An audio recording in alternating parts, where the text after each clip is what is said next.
The purpose of Wealth Talk is to educate, inform, and hopefully entertain you on the subject of building your wealth. WealthBuilders recommends you should always take independent financial, tax, or legal advice before making any decisions around your finances. Welcome to episode 125 of Wealth Talk. My name is Christian Rodwell, the Membership Director for WealthBuilders, and I'm joined today by our founder, Mr. Kevin Whelan. Hi, Kevin. Hello, Chris. Good to be with you again. Who have we got today, as if I didn't know? We have got a fantastic guest today, and we're focusing on Pillar 4, which is the business pillar. So if we think of our recurring revenue roadmap, step 4 in the whole process is, choosing your pillar. And so we're focusing on business, and Terry Blackburn is our guest today. And Terry is from the Northeast, like your good self, Kevin, and he's a real whirlwind. And we definitely had some fun having a conversation with Terry. How appropriate it is that this is episode 125, because, a long time ago when I was traveling from London to Newcastle, which people will know is my home, although the accent is slightly less than Terry's, it was the Intercity 125, which is like a fast train between London and Newcastle, and Terry's fast, right? Everything about Terry is, a million miles an hour. So he lives life fast and furious and on the edge, but do everything with purpose, though. So he's a man who's on purpose in so many areas of his life. So I would say you need to sit down with this podcast and take some notes and try and work out, what are we going to debrief? What pillars does he talk about? What are the issues that come up on the recurring revenue roadmap? What could you take from what he has to say? Because there's a mountain of free stuff that he's going to share with you. And we'll have a good go at debriefing it afterwards once we've caught our breath even. All right, let's head over to our conversation today with Terry Blackburn.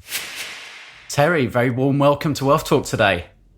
Thank you. Thanks for having us, Chris. I appreciate it. Yeah, no problem at all. And obviously, I'm sure there'll be some ties with Kevin with the Northeast connection there. And we've just been having a chat about all the things that have been going on over the last week or so. So exciting times. But we're here today to hear about how you have managed to double your business turnover in COVID. So really difficult period, and some of the strategies perhaps that you can share with us today and our listeners. So looking forward to hearing that, Terry. But why don't you just start off by giving us a bit of background on yourself and your business? Thank you. Yeah, just to add to that, all the talent lives up north, Chris, in case you didn't know that. It all lives up north. But yeah, I'm Terry Blackburn. I'm 32. I'm from Newcastle upon Tyne. I've got a few different businesses, mainly around financial services, life insurance, mortgages, I'm big into property as well. So I've got 3 property companies, 3 SPVs where we buy, refurbish and rent out properties. Really ambitious guy, father of 2, love my life, love my job. And that's me. Yeah. And then your company, Bespoke Financial Group, how long's that been running for? So 7.5 years. It was 2014, June, I think it was. Yeah. So there's different branches of Bespoke that are run by my friends. I run Newcastle. My best mate runs Bespoke Teesside. So collectively, we're the number 1 life insurance brokers in the country. Last month, for example, we did 1,200 life insurance policies as a business. So that's 1,200 families we've helped with life insurance. So anybody who knows that industry, that's quite far ahead of the competition. So yeah. And I was just, having another look at your website and reading your mission statement. And it's really clear to see that, the core values shine through. And definitely we're going to hear that from you today as we speak further. And I think you've really embedded that throughout your whole team as well. And hence the success that you're having, Terry. Mm-hmm. Yeah, no, I appreciate you saying that. Thank you. And I'd like to think so. Yes, I'm a big believer in team culture and ethics and morals and values have to be passed down, not just from the leaders of the business, but to every member of staff, from the administrators to the salespeople, every layer of management. They need to have the same values, for sure. It's imperative, I feel, for a big business and to scale a big business and be successful. I think in any industry, I think that's accurate. Yeah. So you mentioned there, the business been running for 7.5 years, and last year during COVID, you managed to increased the turnover from around 770,000 to 1.5 million. So, impressive results there, Terry. So where does this entrepreneurial bug come from? I can't really pinpoint a certain time, or, my parents aren't entrepreneurs. I don't have any entrepreneurs in the family. I can't really pinpoint a certain time or a turning point, but I've always knew that I was going to do something big. I don't know why. I don't want to come across as arrogant there, by the way, at all, because anyone who knows us wouldn't say that I am. I've just always knew that I was going to achieve something big, and I've always believed that. I think when you believe something, that's the starting point of anything anyway. You've got to believe in it. But I always just knew it. I'm very, very ambitious, and I'm very, very competitive. And in sales is a competitive environment. So as soon as I got into sales, I just loved it. Whether that was being the top salesman in the country, which I was, to then having the biggest business, it's all competition, right? And I'm just a bit like that in general. So yeah, there wasn't, to answer your question, there wasn't a specific point. I think it's just in me to be this way. So before we dive into the details then, Terry, I mean, at the age of 32, how much do you put your success, your current success, down to just mindset and personal development, as opposed to actual business skills and business acumen and knowledge around, how a business works? Probably the 80-20 rule, isn't it? The Pareto principle. I think probably it's 80% mindset, 20% your actual actions. Obviously, you've got to back things up with huge action. I take huge action every day. I'm up early. I work late, 5 days a week. It used to be 7, but it's 5 days now. You've got to back that up with action. But I do also believe that my mindset is what's kept us ahead of the competition. Yeah, I definitely believe that. If upstairs isn't right, then downstairs won't work. That's not a funny analogy, because, you know what I mean? It's all in the mind. Yeah. Okay, so let's start looking at some of the strategies then. So what were some of the things, let's go back to sort of pre-COVID. So business was going well, right? But obviously then things completely turned on their head. So how did that actually impact you as a business, and what did you do? Yeah, so first of all, pre-COVID, we were, life insurance and mortgage sales, we were face-to-face. So we generally went to our customers' houses or their places of work to see them for an appointment. It was probably 90% face-to-face, 10% over the phone. So obviously instantly, we weren't allowed to go and do face-to-face. So you have two options at that point as a business. You furlough everybody and feel sorry for yourself and we'll just wait until it blows over. Or I remember speaking to one of my friends actually in London who gave some great advice. He went, in 2008, when we had that last recession, you had to work twice as hard.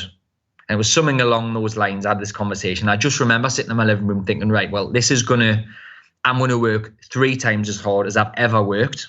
And I'm going to make this into a positive. So I got everyone set up on Zoom, as everybody did, and we just marketed like hell, and we just pushed even harder. I pushed recruitment, I pushed sales, brand awareness, everything 3 times more than what I've ever done before. Because you only have 2 choices. You either do it or you don't you? You either push forward or you stay where you are. But if you stay where you are, you go backwards. So I just made a conscious decision to push even harder in every part of my business, and that's kind of what happened. So now, it's probably slipped a little bit, but when we're in the lockdowns, we were obviously 100% over the phone instead of 10% over the phone. And even now, when we're coming out of it and we're allowed to do face-to-face, I'd probably say as a whole business, probably 70-30. So 70% over the phone, only 30% face-to-face. Because what we found is you can help more people. We can speak to more clients. You can do more appointments in a day. Hence, help more people, make more money, make more sales, business. You can do more when it's over the phone. The downsides of that are relationship building, rapport building isn't the same, obviously, over the phone as it is in person. So the way we got around that is injecting your personality down the phone, your tone of voice, standing up when you're on the phone, getting your words out crisply and cleanly, up and down with your tone of voice, enthusiasm, telephone technique training. We do that all the time. And we've actually, we done 1.5 last year, April to April. We'll do 2.5 this April to April. So we're growing at such a rate now to And it's that. Yeah, I think all of that is underpinned by mindset, because I believe that we'll work 3 times as hard, we'll adapt, we'll evolve, and we'll go ahead of the competition. And that's kind of what we've done. So that mindset, clearly you have that mindset. How, you mentioned training there. So how do you go about recruiting? And I know when we spoke previously, you said that almost, everyone in the team is like friends or friends of friends. And, how do you instill that same spirit into all of them? A few different ways, I think. Well, it starts at the recruitment, first of all. Even if they are amazing at sales, they've got the right personality type, they're outgoing and all these things, and they know a lot of people, so they'll do well in this environment, but they're not a right fit for the business, I wouldn't take them on. Even if they were unbelievable at sales, perfect for this environment, as in this industry, this type role, selling life insurance, but they didn't click with the team, I wouldn't take them on. So they have to have the right values. They've got to, I believe one wrong person in this business could be cancerous and spread. It can cause an atmosphere. It can, and some people might not want to come here. Some people might leave just on the basis of some other people. So it starts with the recruitment. And then after that, it comes down to the regular training. So we do motivational Mondays, where every Monday I'll stand up, do a big sales training seminar on Zoom or in the office, and I motivate the hell out of everybody. And I do, yeah, everyone raves about these sessions. I should probably try and charge for them maybe. But I love doing that. I love speaking really passionately and full of enthusiasm. And I am helping these people. I help my staff make more money and develop in their career. They then in turn help more families with life insurance and mortgages. And then the business wins as well. So it obviously all clicks together. But I motivate them regularly. We do loads of things like, I know we spoke prior to this chat about team culture. I think too many people think a team culture is saying good morning and they take them out on the drink at Christmas once a year. Like, that ain't team culture. That we go out once a month. We're in the office all the time. We speak daily. We do loads of team building stuff. We've got WhatsApp groups for all the team where everyone chats, everyone shares good news, share the positivity. We celebrate people's birthdays. Everyone gets the birthdays paid off work. I go over and above for the team, because if I help the team, I help the business. And that must lead to, word of mouth in both ways, right? Amongst the team. So they're telling other people, hey, this is a great place to work, right? So that just self-perpetuates more and more people kind of wanting to be part of that. But then also on the client side of things, I imagine a lot of your clients are referring people to you as well. Yeah, I mean, the whole business is based on referrals. So we don't do any paid advertisement. So we don't do pay-per-click campaigns. We don't do SEO campaigns and all that nonsense. Well, it's not nonsense. And all that type of stuff, that type of marketing. All we do is post on Facebook, and we use our people to get more people. So our team goes and sees someone. We get an average 8 referrals per customer. We'll then sign up generally 50% of those referrals. So if I sell to you, which I might after this call, actually, I'm going to ask if you've got life insurance. So if you give me 8 referrals, I'll sell to 4 of those. Those 4 give me 8 each. And then it spirals like that. And that's why I take people on who are well known and who know a lot of people and who've got a big network, because I don't provide them with leads. They have to hunt for their own leads. And that's why having a good network is important. But going back to what you said, yeah, it's all referrals. I think that's part of the reason why we've been so successful, is a lot of people don't know how to do it. They shy away from referrals. They wait for their phone to ring, whereas we ring other people. We're hunters. So yeah, and yeah, you're right. The enthusiasm and everything else, it makes people want to refer us because of the way we treat the customers. And obviously that's a hugely important part. What else would you say is the USPs of the company? Because there's plenty of insurance, brokers out there, plenty of mortgage brokers out there. So why do clients come to you? A lot of it's because it's a referral. So, again, I come to say you pass me on Kevin. When I ring Kevin up, I'll say it's something we do for Christian and his family and lots of his friends in such and such an area. And he's asked us to see if I can help you too. So if you've got 5 or 10 minutes now, I can talk you through what we do. So I'm using the influence of other people when I ring that next person down the referral chain. So when I speak to Kevin, I'll mention Christian. But then if Kevin refers us to John, when I speak to John, I'll say it's something we do for Kevin and Christian and such and such and such and such. So people buy off the influence of others, right? And that's how.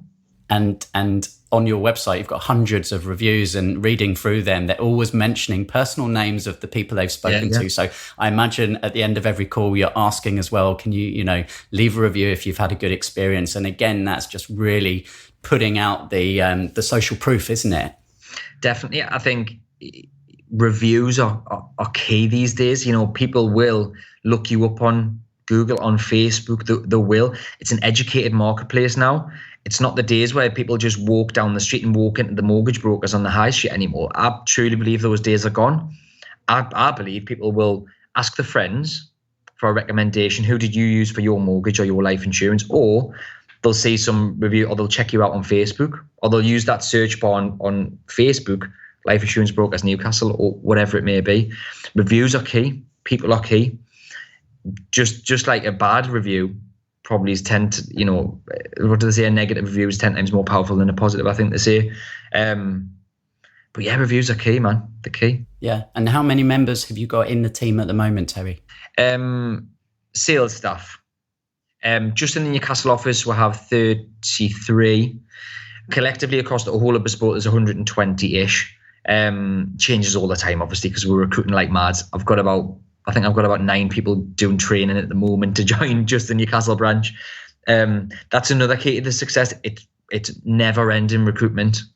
It's never ending, because the second you think I've made it, I've got the best team, I've got the biggest team, there's someone snapping at your heels always. So I never get complacent with recruitment. I'm always looking for good people. And if someone's got the right personality type and they're a nice person, they've got integrity and morals, and they know a lot of people and they've got contacts, I can teach them how to do this. So yeah, always recruiting, always. Okay. So obviously we've talked about the increase in the number of team members, so therefore more sales. So that's certainly helped with the turnover during that COVID period. Were there any other strategies, any other things that you implemented which have helped you to get to that figure? No, I don't think so. It was literally just more of the same. And this is actually a good point that hopefully people can relate to, is sometimes I feel in business, people look for that magic thing to do, the magic marketing strategy, the special sauce, something that they're going to do that's going to, sometimes it's not something new. Sometimes it's just more of the fundamentals, the basics. And that's all we done. We just done the basics consistently, turned the volume right up and ramped everything up in every way. And that there's no, sometimes the answer's right in front of you, and sometimes you just need to do what you're meant to do, I think that's a very good lesson, actually, because it's so easy to complicate business, right? And there's so many things that you can do. Obviously, on the internet, you've got so many people telling you all these different things. But at the end of the day, there's some very key KPIs, right? So how do you focus on that within the business? You seem like you're definitely the creator, the driver of the business. Are you good at keeping a check on these numbers, or do you have someone in the business to help with that? Yeah, so I've got a really good support system around us. So I've got a really good backing team, which is, I think, again, is really, really key. That's in the property business and the financial services business. I am all about the vision and the motivation and the energy and the ideas. But we are big on KPIs also. So sales is just numbers. A lot of businesses is just numbers. If you drill it down and you take the emotion out of it, it's just a numbers game. So we focus on, obviously, client acquisition, how many clients you get. We'll focus on what the client value is. We'll focus on the conversions in terms of, if you get this many referrals, how many will you convert? Out of those, how many you convert, how much does that generate in income, which we can then really break that down. So I've got it with my team, literally how much per phone call they make. Even if the client says yes or no, we can work it out how much each phone call makes. So I'm really big on KPIs. We do administrator of the month, broker of the month, mortgage broker of the month, life insurance broker of the month. We also do a quality award of the month. So I've got a customer care manager who rings all the clients to make sure they're happy with the service. If there's anything else we can do for them. Is there anything else that we want to improve on, or that they feel we could improve on?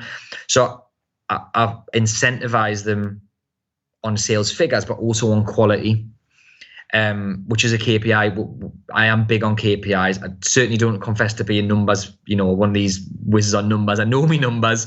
I know how much you make, and I know, I know me numbers, but I'm certainly not accountant, bookkeeping type. I need help with stuff like that. No, well, we give all of our members an assessment. It's called Wealth Dynamics, and it shows that people obviously have their strengths in different areas. Some are very creative, some are connectors, some love the details, and you just got to have the team, right, who love all of those things working together, and that's the magic source. So the business we've talked about, Terry. So what are you now doing in terms of your own wealth building? So how are you using some of those business profits and kind of building out into other wealth building pillars?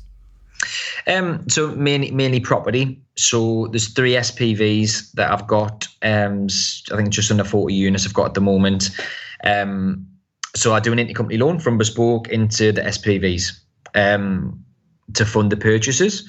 Pretty much everything that I do is BRR. So you buy, refurbish, refinance model. Got a great team of builders that I've worked with for quite a while.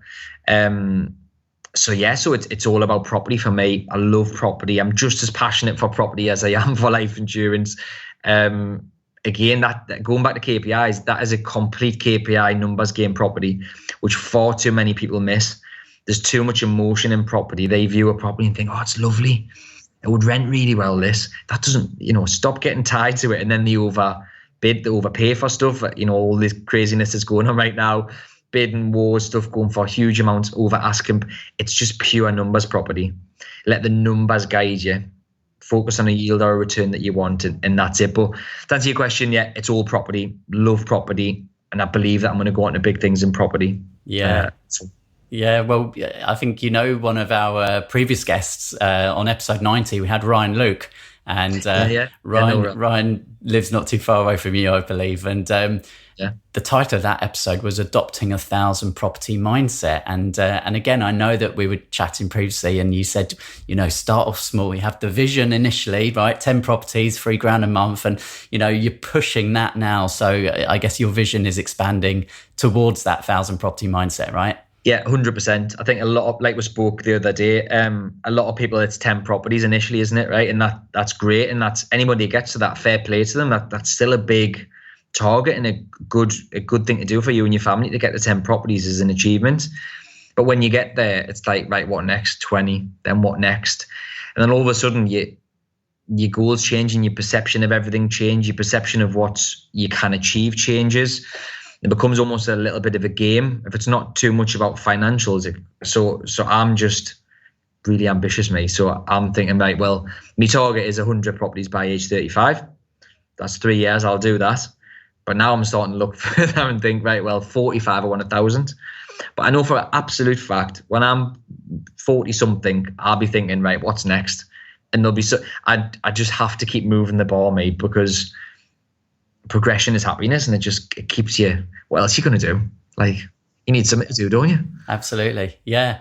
And so, I guess in summary, then, Terry, you've broken through the £1 million, barrier. You're now broken through the £2 million barrier. What would be some kind of top tips for budding entrepreneurs, aspiring entrepreneurs who are, kind of earlier in their journey? If you look back, the things that have really been the key differentiators in your success, what would those be? So advice, I would think a great line that I think it was a guy called Brad Sugars. He's the action coach guy. I think you've got people in your thing, haven't you, with him? Yeah. So his definition of a business, I'm sure it was him I watched at a seminar in Harrogate, where he said the definition of a business is a commercial and profitable enterprise that runs and grows without you. So if you're an entrepreneur in business, you need to change your mindset, as in if it's all you're self-employed, for example, and you don't have a team, you've got a small team, you're doing everything, you don't have a business, that's a job. And that was a real light bulb moment for me a few years back, because I was the business. It was all me. I was doing bits of admin. I was doing all the management. I was doing everything. But you can only go so far with that, and you're exchanging your time for money. So it's advice would be to a proper business. You need a team. And yes, I've been there where you think, oh, but I've got to shell out a salary, and they'll never do it as good as me. Everyone thinks that, right? But even if they do it 80% as good as you, that's good enough. And you can then free up your time to do other things and focus on other parts of the business, working on the business instead of in it. All that stuff is great advice, definitely.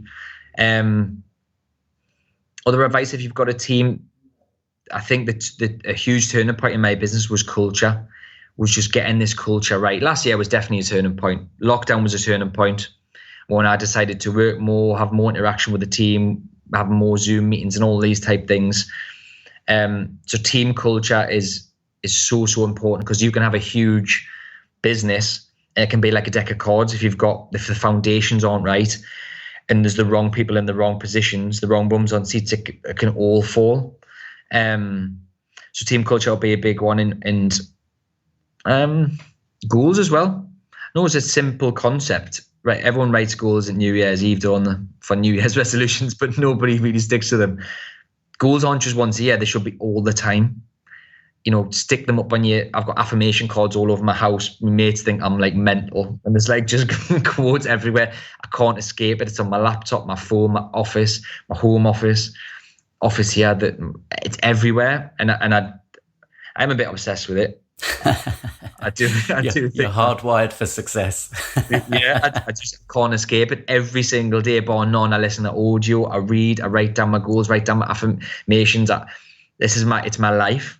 It's not my life, because business isn't my life. I've got children and partners and things. Partner. One partner. I say partner. One partner. Oh, I love to biz Louise. So just going back, goals is it's so important. It's so important. And then just the right people around you, right? They've got to support you with that as well. Oh, definitely. I've had the wrong partner before. And that does, if you're doing amazing at work, your career's booming, you make loads of money, you're enjoying it, you've got a great team, and you come home to negativity and stress and hassle, and it dampens all of this. So you've got to have that right, and you can achieve more if the home life's right. And I've learned that lesson for sure. Louise, my partner at the moment, so supportive. She's in business as well. She's got property as well. She owns an estate agent. She's very switched on. That was probably a good turning point for my career as well when I got with Louise, because she spurs me on. Instead of coming home getting, stop buying properties, Terry. You don't need any more properties. Why are you recruiting more people? You don't need a bigger business. Now it's like, well, come on, what are you doing? Buy some more. That's really important. But we hear that term, don't we, a lot, work-life balance, But as you say, if it's out of balance, then absolutely can have an impact. So we're recording this on video, Terry, as we always do. And in the background, I can see Rags to Riches show. And so tell us a little bit about your podcast. Yeah. So I just thought, to be honest, I've listened to your podcast loads. I do, going back to what I said, self-development, audio books, Audible. I listen to it all the time. So I listen to Audible as well as podcasts. I listen to them all the time. I really enjoy them. And I quite like the interview style, opposed to just listening to somebody talk for 7 hours about something. Although that's good, I just like the podcast thing. Learned lots from them previously. I do know a lot of people, so I just thought, why not? It doesn't really cost anything to set one up. But honestly, what I found is I'm actually getting massively inspired by me chatting to people. It's networking as well, which is great. The phrase your network is your net worth and all that. I've had some deals from it. I've had the exposure I've got from it. I didn't kind of expect. I haven't marketed it apart from on my Instagram. People in Australia, people from America, people come bringing deals to us, angel investors. I'm like, oh my God, this is like, I'm really enjoying this. And it's actually helping with business as well. But the show is actually just about people's interesting stories about people going from rags to riches, or just nothing to something. That can be in your health, it can be in your fitness, because you could be really overweight and to get really fit. they have a story to tell. It's been going from being skint to really wealthy, and just to, people who've turned their life around is what the show's about, and it seems to be going down really well. So great. Well, I'm sure some of our listeners will be plugging into that as well. And Terry, it's been a real pleasure talking with you today. Thank you for sharing some of the ways that you've gone about doubling your business in COVID. Well done for that. And obviously you're on a meteoric rise to success. I can see that. And I'm sure we will invite you back on again in the future to share some more ideas with our listeners. No, I'd love that, Chris. Thank you so much for having us on. And thank you. Okay, lots of fun there speaking with Terry. And I love the way he just simplifies business, right? Focus on a few key things. So we can dive into those lessons in just a second. But let's quickly head to Trustpilot. And we've had some more reviews this week. So thanks everyone for leaving reviews. We really, really appreciate it. In fact, we've just hit our 150th review on Trustpilot. So that's a landmark. So let's push on to 200 now. But I'm going to pull one out from David this week. David said, WealthBuilders are passionate about your pension. WealthBuilders helped me transfer my SIP into a SSAS and provide excellent advice along the way. And I have liaised closely with Paul Brooks throughout this journey and highly recommend other people to do the same. As far as I am concerned, WealthBuilders is the best organisation in the UK to work with in this area. You will never meet a team that is more experienced and more passionate about your pension. There you go. Passionate about pensions. Well, talking about passion, crumbs, you can't hide Terry's, can you? You can't, no. But just before that, actually, you had your visit to the House of Lords, didn't you, last week, Kevin? Oh, so yes. How did you get on with that? That was very nice. I had cream tea in the House of Lords, and I think I put a little pictures on social on there. And I think you said I was preened and screened. Of course, you've got to go through I was suited and booted, and you've got to go through the right security. But no, it's really good to know that there are people in high places who are passionate about getting a fair and good value for people in pensions. And I'd have to say that Baroness Ros Altman is known for that. And, she's quite passionate about the pension subject, as we are too, because it's the mainstay of people's wealth in the UK. And I'm sure it's the case in other countries that listen to us as well. That pension forms the backbone for most people of where their future income is going to come from. So spending some time to try and give people better value, better returns, and to have a pension they can get connected to instead of disconnected, and feel proud about owning instead of really just sort of ambivalent about that ownership. And so that's good. And I'm on that soapbox, and I will continue to be on that for a very, very long time, Chris, because I think it's an area that people need to get more education on. So happy to be leading that in the small way that I am. Yeah. So, pensions in our 7 pillars of wealth is pillar number 2. And we're hopefully one of the leading experts in the UK in that subject. And David certainly thinks we are there in the review today.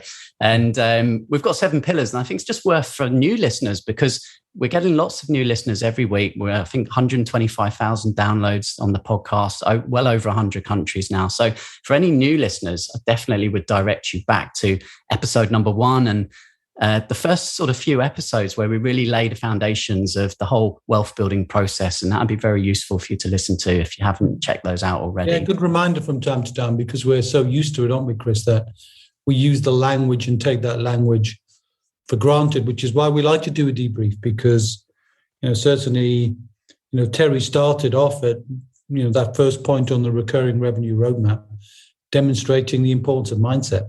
Yeah, he did. I asked him, where does this entrepreneurial spirit come from? And, he just said he always had that belief from a young age that he was going to do some great things. And so, whether you believe you can or you believe you can't, you're right, is the old saying. And Terry, is getting off to a good start there with that strong mindset. And, we also used to talk about, Kevin, that, there's no neutral in wealth building. There's either, you're either moving forwards or you're moving backwards, right?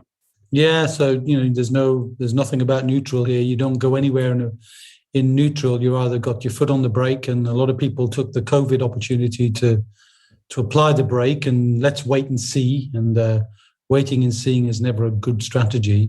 but we saw in here with Terry, a firm press on that accelerator and powered through, and just didn't stop. And I think I applaud him for that. And obviously that mindset has helped him power through, and his business has gone from strength to strength.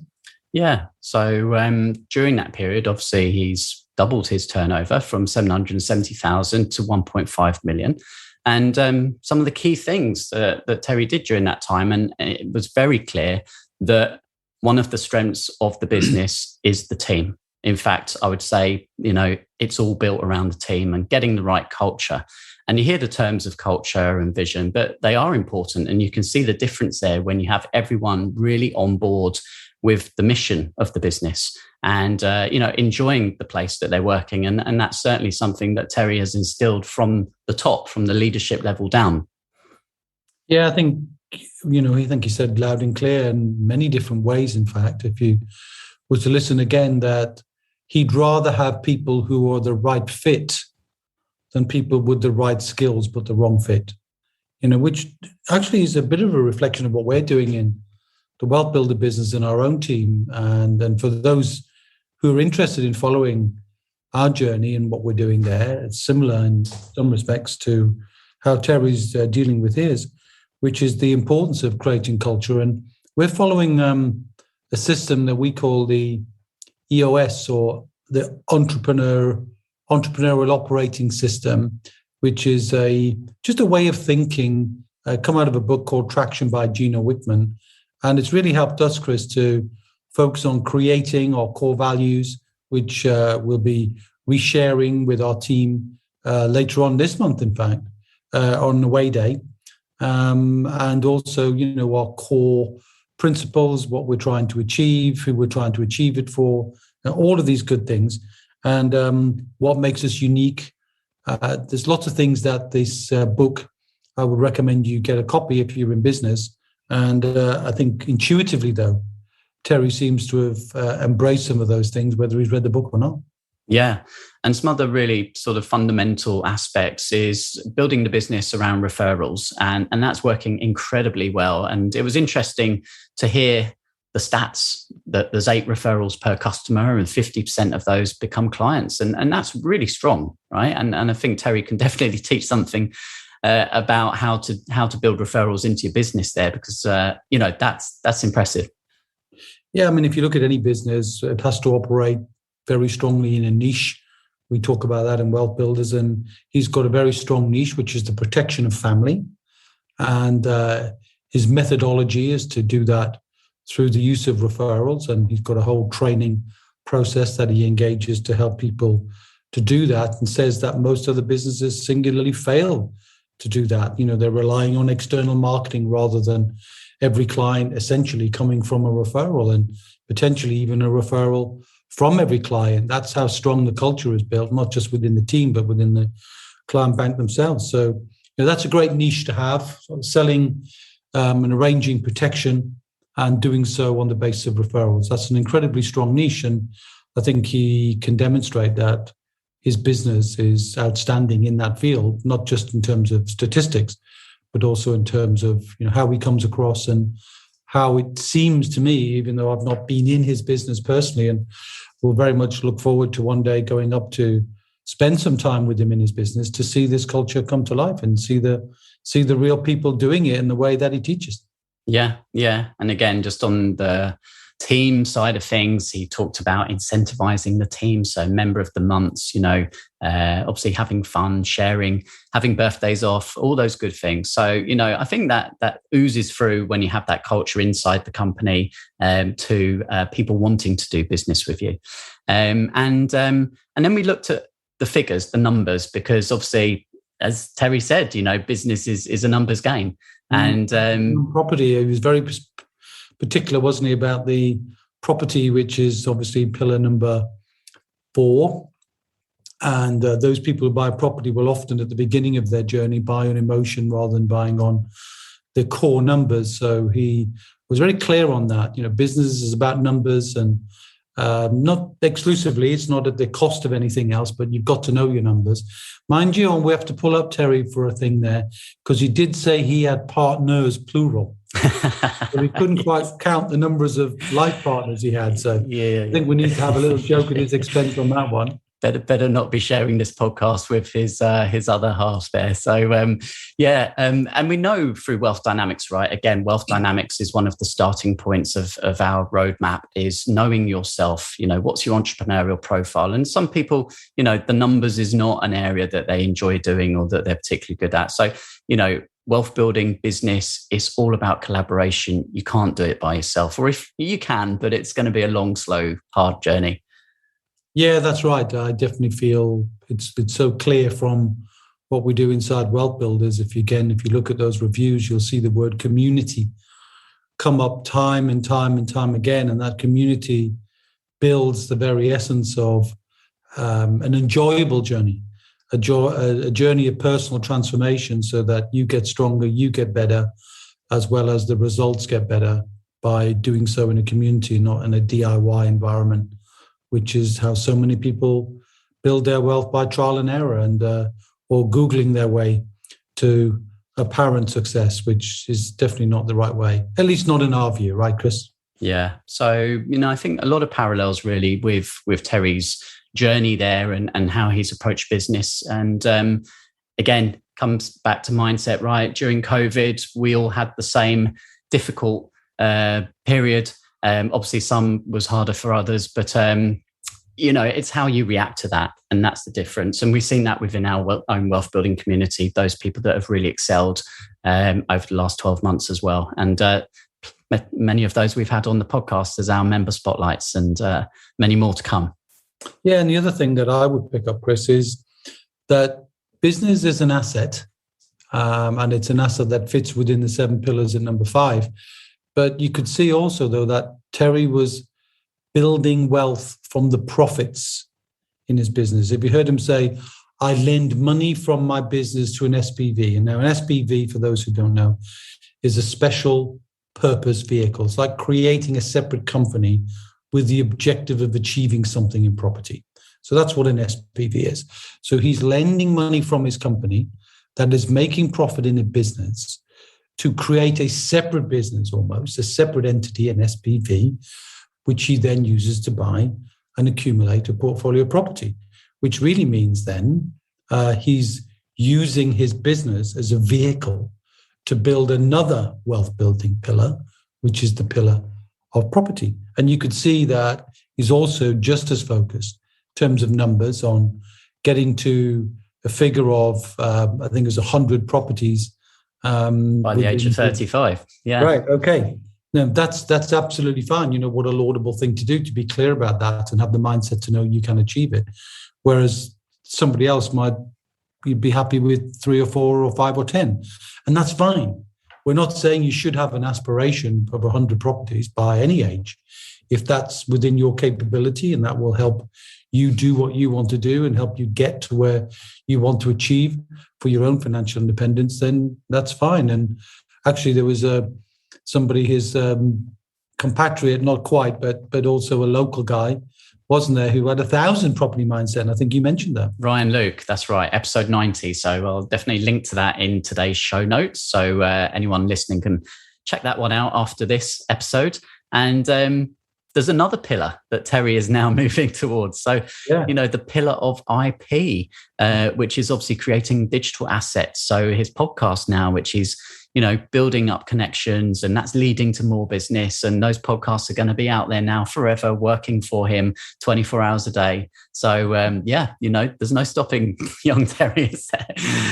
I think I'm just waiting for the invitation to be a guest on his podcast. Well, I have to give him a little nudge. I'm sure he would be accommodating there. And I'm sure he would. Yeah. So, okay. So, I think we've pulled out pretty much all the lessons that Terry shared with us today, unless you've got any further ones, Kevin. No, I think you're going to signpost a few of the things, because often you get lessons and learn things in bunches. And so as not to get overwhelmed, just think about the importance in business, having a niche, being outstanding in your niche. Okay. So that's a very good lesson to pick up from here. The second is to know your numbers. And that's being clear on the target you've got to become financially independent, and then the methodology you're using to do that. allowing the numbers to help guide you rather than be the only thing that guides you. So make sure if you're buying property, as an example, you're doing so based on the outcome you want, not just on the look and feel of a property, but on what the results are. I would probably go on the business, link back to Chris Henry's podcast, Chris, which was the measure of the 5 ways. Yeah. Different ways that you can improve different performance measures inside a business, which then if you work on each of those metrics, you can achieve a more successful business. And we know that most business owners get sucked into the fabric of the building of the business and often lose the sight of using the business as a vehicle. They get consumed by the very vehicle itself. So we have to be careful of that. So look to make profit and then reinvest those profits in other businesses, or turn your business into a business that can run without you, which, although Terry didn't talk too much about that, but Crumbs is only in his early 30s, so it's probably a bit early for him to be thinking about that. But I dare say that business could run without him at some point, and therefore he will have achieved a healthy contribution to his overall wealth from business, from property, from IP, and so on. So take those lessons, and if a Geordie can do it, anybody can do it, right? All the talents up north, apparently.